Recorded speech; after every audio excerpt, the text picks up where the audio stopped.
Thanks, everyone. It's great to be here. I actually hadn't heard about Pig until Nicolas Cage was asked in an AMA what was his favorite role, and that's what he chose, and it was great. I recommend it. Also, his recommendations, Paddington 2, highly recommend. But it's great to be here. I'm Matt Newkirk. I use he, him pronouns. I'm a director of engineering at Etsy, where I work on our international customer experiences. I should also note that this talk represents my views and not the company's. But welcome to my talk about having an impact beyond your team without hurting your day job, which is the most important part. And I chose this topic because of my experiences in this area.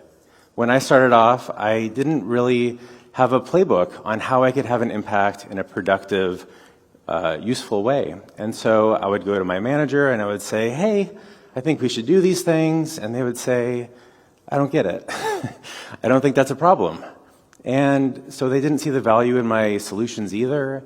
And then I got really frustrated. And that wasn't really helpful either. So I hope that my experience can be informative and build out a playbook of how to have that impact. And a lot of it's going to build on other talks that you saw today. Strategic thinking, effective writing, so many things. But in this case, we're going to focus on things outside the normal scope of your job that you're being paid for. So let's take a moment and think about some time that you felt provoked to take an action beyond your team. Like maybe you just got an email with some bizarre new policy. By the way, that's supposed to be a live cat in case it was unclear. This is not Schrodinger's cat. But maybe you get this policy email and it's like, why? Or maybe you're in an all hands and some leader says something and on the surface level, maybe it's okay, but reading between the lines, like, did they just say they hate engineers? What does that mean for me and my team? Or maybe you're talking with a colleague and the two of you realize there's this gap that you can fill. And the more you talk about it, you realize there's something you can do, the two of you. And you just got to get started. So what's stopping you? And when I started writing this talk, I thought it was going to be 30 minutes on working groups, how to start them and all of that. And I realized that where I've seen the most benefit and also where I've had the most challenge has been having an impact without starting a working group. So I started to think about it in a different kind of pyramid, which is this kind of pyramid of response. And when I'm provoked with some new information, I realized I need to focus on learning more.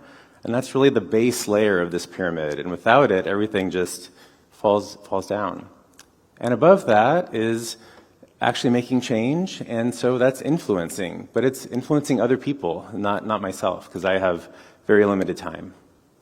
And then way at the top, the smallest piece of this pyramid is actually doing it yourself, DIY. And usually that comes down to starting working groups or actually taking on some task yourself. And earlier in my career, I thought that if I understood my problem and I understood some solution, then that was enough to get going. We can just start it, we can iterate, no problem. And in those very early days, one example I had was I was dialed into this meeting where I was the only one dialed in, everyone else was co-located and sitting around a table.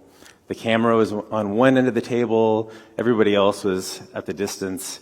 And I felt pretty isolated and ignored. It wasn't a very inclusive meeting for me. And honestly, this could have been a screenshot for all the detail in their face and their body language that I could get. And they were also looking at each other. The conversation wasn't happening with the camera. And all of this made me feel really disengaged. I was also pretty new in my role, so I was feeling unsure of myself. Like, would these people even want to listen to me, even if I was sitting at the table with them? And this technical obstacle made it feel like, would we even ever solve this? And so I took that problem home with me and I stewed on it for a while. And one day I was at a party and we had a distributed group of friends and our host decided, let's get people to dial in. And they pulled out this 360-degree camera and plopped it on the table. And other folks dialed in and actually it was great. It felt like they were there, and it felt like we were including them and having a really nice time. And at the next party, I couldn't attend, so I dialed in. And it actually was great. It felt like I had simulated eye contact, and I was involved in the conversations. It felt really nice, and I thought, I wonder if this would work for my work situation too. So I went to work the next day. I told our IT team about this camera, and they're like, oh, that sounds amazing, but we can't do it, not right now. It's just out of our scope, sorry. And I pressed them on it, and I said, why not? And they said, well, first, we only use cameras that are approved by a vendor. This camera is too new, so it's not in that list. And second, we have our own roadmap of other things. We don't have the time or the budget to work on it. So it made me think, now I have two problems. First, I have the dialing into meeting problem, and then I have the getting the team to do what I want problem. And I found a solution for that too. So I went home and I ordered the camera. I just decided, hey, I'll just plug it into my laptop. It'll be fine. We'll see if it works. And if it doesn't, no big deal. I can see some wincing in the audience. I didn't actually plug it into my laptop, don't worry. And for anyone else, don't do that. But I went back to the IT team the next day and I told them what my new plan was. And they said, stop. Just please stop. Please just be patient. We do care about this. We just can't do it right now. And so I did stop. I canceled that order, and I kind of disengaged from it. But I was pretty upset. I felt like I wasn't being heard, and it felt like I had this problem that was just going to linger. But I talked to my manager, and I talked to some other friends, and they helped me realize that I wasn't really thinking about it very well. I understood my user story in all of this, but I didn't understand almost anything about the ecosystem that this problem lived in. And when it came to influencing, I asked, and they said no, but I didn't know what would turn that no into a yes. I didn't know anything. And in hindsight, I can see how my attempt to do it myself would just fall right off. Because when it came down to it, I didn't realize that our AV systems were pretty new, and you can't just replace it all a few days after you put something in. I didn't realize what the scope of their roadmap was, and that by diverting their attention from that, for me, they might not meet their goals and have to stand up in front of an executive and say, we missed this goal, but we made Matt Newkirk 15% happier. And they would say, who's Matt Newkirk? That was probably not going to happen. But this story does have a happy ending. I did eventually get the cameras, and that was because I figured out who to talk to and who to give my feedback to. And so when it came time to solicit information about what kinds of technical solutions did we need to consider for the culture we wanted to build, that inclusive culture, I was there. And when it came time to test out that equipment, I was there too, to give some early feedback and to help them move forward with their goals. And my problem went away, and that's great. And all of this really helped me see that I had to focus much more into the bottom part of this pyramid of learning more, because without that, it's impossible to succeed at any of the rest of it. So let's talk about learning more. For me, most of the time I need to learn more because I'm missing some information. And a lot of times that's because I'm misunderstanding something or something's been miscommunicated. And I try to remember that miscommunication is just incredibly common because I'm communicating to you, you're receiving that information in some way. You might tell me what you heard later. I don't know if I'm going to ask. I'll try to ask, but as leaders, we don't often do that. We don't often have that really tight feedback loop. And so these miscommunications just linger. They just hang out there. And they just build up resentment and confusion. And that's not the right way to go. And I think of myself as a pretty good communicator, but I often make a lot of mistakes. I leave out that key word that completely inverts the meaning. Or I'm trying to talk about a decision, but I leave out the key details about why are we doing something, or actually what or when. And I realized that in my growth as a leader, there's not actually a level of leadership where you stop miscommunicating. There's no executive, there's no president, everybody miscommunicates, and that's okay. It just means that that's the world that we live in, and so we have to work on it. And I think that's also why it's so important for all of us to ask clarifying questions, because it gives us the information that we're looking for, hopefully. But it also helps the original communicator understand where they left something out, and they can do better. They can also improve their message for everybody else. So when it comes to asking those clarifying questions, I think the biggest problem is, for me, is usually figuring out who am I going to talk to. When I talk to other folks, I think this is usually the first blocker. And so if there's some announcement, then I just talk to the announcer. And if they're representing somebody else's information, then that's great. They'll just redirect me. No big deal. But if it's a little unclear, then this is kind of my the circles of network that I go to. So I start with my immediate teammates. For me, that's like my product partner, design, research, analytics, HR. All of those folks have ties that run deep in the company. And so by asking them, I'm expanding my reach quite a lot. But if it's something that feels like it's coming down from above, then I'll talk to my manager. And if they're not sure, I'll talk to their manager. And if after all those folks, we still have no idea who owns this domain or who to talk to, then I look to other peers and other leaders. And I tend to look at the largest, smallest group of people who probably know something about it. So maybe it's our senior leadership team or all of our other engineering directors or engineering managers.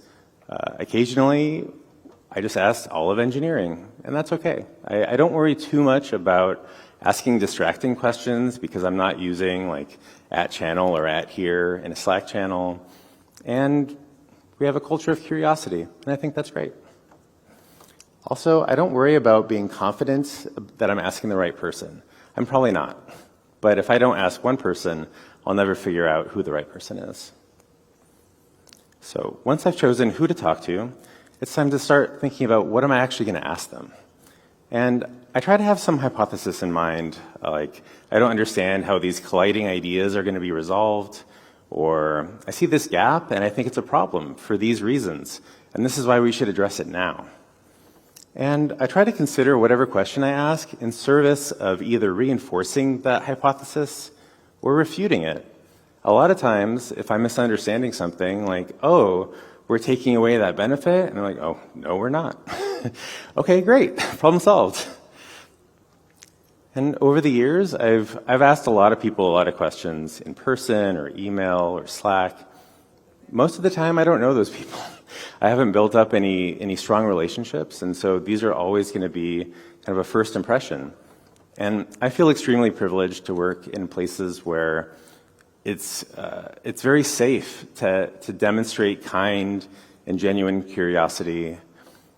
And even with that, I still feel that pit in my stomach, like, what's going to happen when I ask this question? And I think it boils down to, like, I don't want them to not like me anymore. They don't even know me. I don't want to insult them. I don't want to come in judgmental. I don't want to start off on the wrong foot. My wife often reminds me, like, don't get fired over it was probably a miscommunication. It's really good advice. And as one example, many years ago, I heard a leader suggest that we should really be careful to avoid being sloppy. And when I heard that, I didn't get it. Like, were they suggesting that I was sloppy, or my team, or my teammates, or my peers? Like, I wasn't seeing sloppiness. I didn't understand. Were they missing something? Was I? And I started to worry about like the safety of my job, what's going on. And I went through some of that mental pacing and going down that rabbit hole for like an hour. And then I took some deep breaths and decided that I didn't know. I didn't know some information. And I could either keep worrying about stuff I didn't know about, or I could ask for some clarification. So I did that. I wrote an email. And I started off by thanking them for their comments, which were in that all hands, which also set that context of why was I even reaching out to them. But I asked for a clarification. Could they share any examples of sloppiness? Because I didn't see it. And I got back this really thoughtful and kind and candid response. with examples that didn't relate to me or my team, and it made me feel a lot safer. They also asked me if they thought that their message had been derailed because of that word, sloppy, and maybe they should have chosen something else. And it was wonderful. It really set the bar for me that if I was curious and had this kind of challenging question, I could ask it in a kind way, and it would be very safe to do that. And as a result, I went back to that leader many times over the years with other questions. I reached out to other leaders and expected the same from them, and was met with the same kinds of response.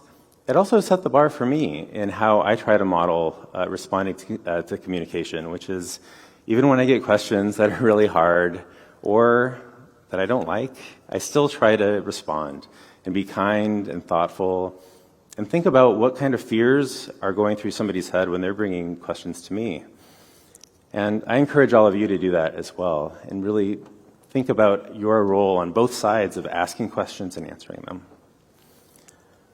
And for all the other questions that I've asked other folks, I try to follow the same kind of rubric here, which is, make that first good impression, be kind and specific. I also expect that most of the time there's a lot of complexity and ambiguity. If there's some decision, it probably came at the end of hours of presentations that took hours and weeks and months to set up, and then it's being discussed in some all hands in 3 minutes. And then you ask a 10-second question, you get a 10-second response, and the answer is, it depends. But in reality, you want more information, so you need to build this relationship. You need to make it so that it might take a meandering time to get where you want to go, so you need that person to be there with you. And if your initial request is kind of a punch in the face, then they're not going down the lazy river with you. I also try to think about how I need to be patient in these requests, because realistically, folks might not be able to answer questions immediately, or they might want to and then forget. And it doesn't mean that your question's not important or that you aren't. It just means you might have to remind them. And I also really try going back to that hypothesis. I want to be open to changing my mind. Maybe I was wrong. Maybe we're doing something and there are some constraints in place that aren't ideal, but they make sense. And I can live with that, and I can at least hold off for a while. And I think that's really great, because at the end of these requests for clarifications, most of the time, I don't have to do anything anymore.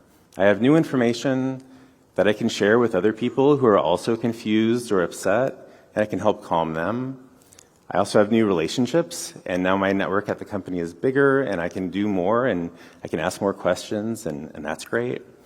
And I think those are both really great examples of demonstrating leadership at your company. You're going out and getting more information, you're sharing it with other people and making them feel better, and that's great. And anybody can do that. You don't have to be a director to do that. You can be an intern and do that. But sometimes you get enough information and you realize, I think this is great, but if we do this one thing, we can turn that dial from a 9 to a 10. And realistically, you don't want to be the person that's executing on that dial turn. You want the people who own whatever this process is or domain to do that actual work. So now we get to influence, which is that next part of the pyramid. And I think of influence as really trying to work with somebody else and help them see how your goals and their goals overlap. Because if you ask for something that only lives in the red here on the left, your goals, then the only reason they'll do it is because they want to make you feel happy. I think earlier it was mentioned the gift of favors. And that's great, but not everybody has time to give favors. And if it's entirely in the blue, then it might not really be aligned with what you're interested in. But that purple, the middle, the influence overlapping section, that's really the sweet spot, because what you want, they also want. And they might not be able to give it to you now, but eventually, hopefully, they'll be able to help. And you can put yourself into a position of being an early adopter or somebody to give some early feedback. And all of that is really helpful because it also is directly aligned with their goals. And so it's way more likely to happen than if it's just squarely in your goals. There's way too much to talk about with influencing with the time I have, so I encourage you to check out other lead dev talks, books, all of the things.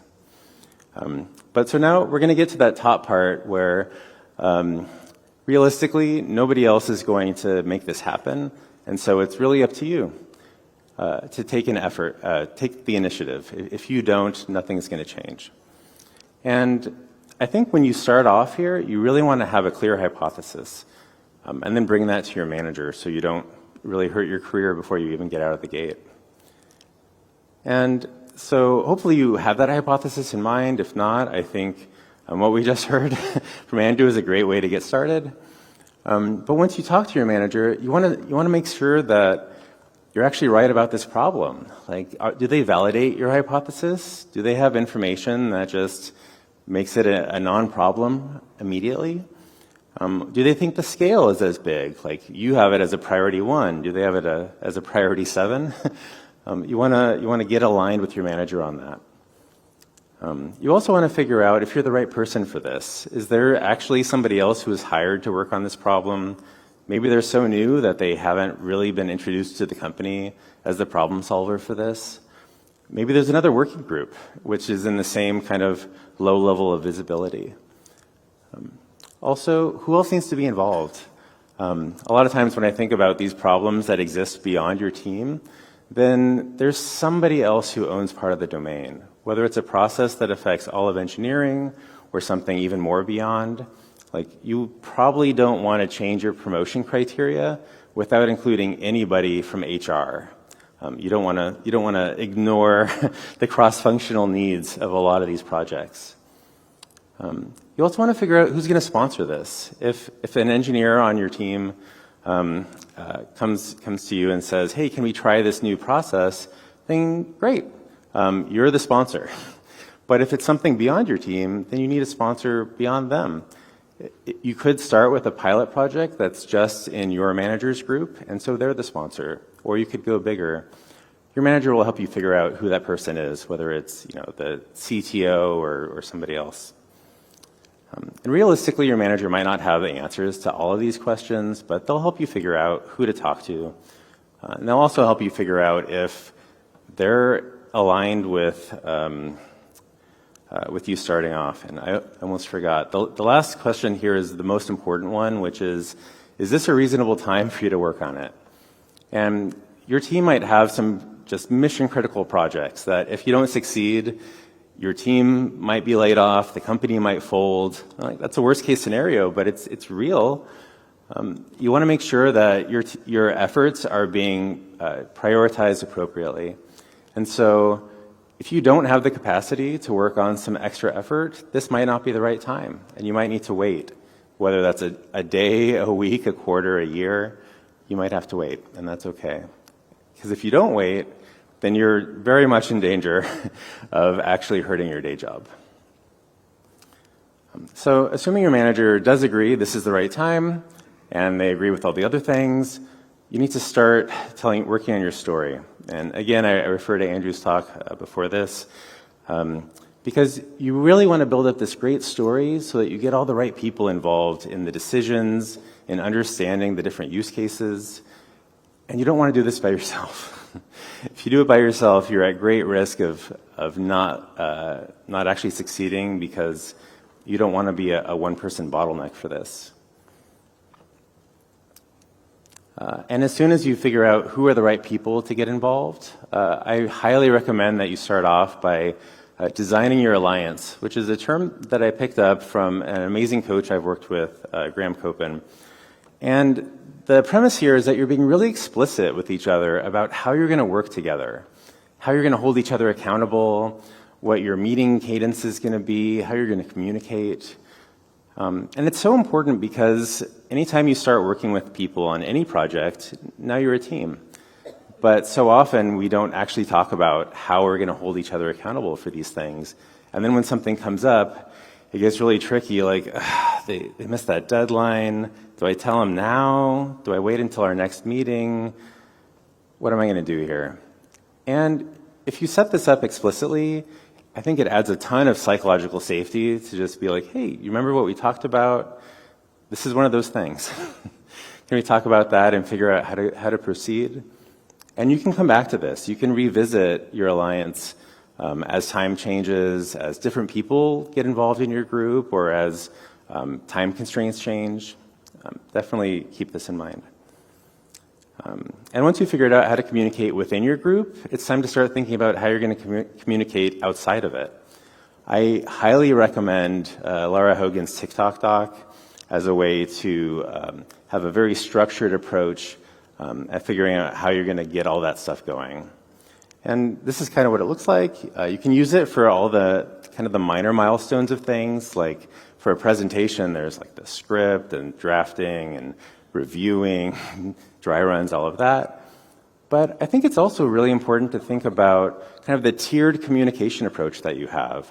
I really recommend that you preview your information with your sponsor, get their feedback, their buy-in, and then start with the next level of leadership. Maybe it's your department leads or someone like that, and get their feedback. Like, do they understand your presentation? This is a great way for you to actually polish that. So when you want to deliver it more broadly, you're coming through a little more clearly. It's also a great way to address any kind of concerns and build that in early so that you're not fixing that after you launch. And you want to tier that approach as, and that'll depend on what it is and your size of company, but I really highly recommend that by the time you're announcing this to everybody, you have enough advocates in place who have already heard your full pitch and had the time for that Q&A, that you don't have somebody say, hey, manager, I just saw this thing, like, what is it? And they turn back to their report and say, I don't know, because neither of those people are probably doing the thing that you're hoping that they're going to do, because they don't know. They're not bought in. So this is a great way to build in those advocates early. And speaking of adoption, like, what needs to happen after your plan goes live? Is there any training that needs to happen? Who's going to maintain this? Just like technology, processes need maintenance as well. Are you going to own it as the working group owner and revisit how well it's going later? Or are you going to hand this off to some other group who is paid to do that for their full-time job? You should think about all of those things. And you should also think about how this project might end. It might end really successfully, and that's great. I think the best case scenario is you pilot something, it works, you invest more in it as a company, you pay somebody to own it, and then you can go back to your day job, and that's great. But realistically, you might work on it and the pilot doesn't succeed, and you stop working on it. And honestly, that's a great outcome, because you tried something, you learned, now you can move forward. You might have to pull back along the way. You might actually have to cancel the project because nobody has time anymore. Those other priorities came up and you don't have time for it. Or because there's no real owner of this, you can't find a true path forward. You can't agree on how to go forward. And honestly, these are all very likely outcomes of a working group, and they're all okay. I think the only real failure mode is not talking to your manager about your progress. So you really need to talk to your manager a lot. I recommend that you talk about this in your one-on-ones, in your annual reviews, and everything in between. Because if you don't talk to your manager about this, they're likely to not know that you're doing this. And if you're taking capacity from everything else, it's just going to be this very opaque, lower capacity. Like, why are they not as efficient as other people? Well, it's because you're doing this other work. So you got to keep reminding them of the things that you're doing, and more important than that, how you're doing them. Because when you think about like your annual review, you don't want just like, was on a working group. That checkbox doesn't mean a whole lot. But if you think about how you demonstrated leadership, how you collaborated with a lot of other people, how you led this project through these different obstacles, how you communicated with your devastatingly effective documentation, all of that is really, really great. And it doesn't actually matter how the project ends, given how you were able to demonstrate those skills. You also, in these conversations, want to keep reminding your manager why this is the right time for you to work on it and for you to get their acceptance or approval that this is the right time. Because otherwise, you will probably be in danger of hurting your day job, and it is very avoidable. And you can do this. I believe in you, and now you have a bit of a playbook. We covered a lot in these 30 minutes, and I hope that you have some insight into how to start a response when you get some new information, some new idea. I hope you also have a bit of an idea of how not to start a working group, but still have some impact. Whatever you do along this pyramid, I hope you all the best, and I'm gonna give you some time back, which is your most valuable resource, by ending my talk right here and right now. Thank you all so very much.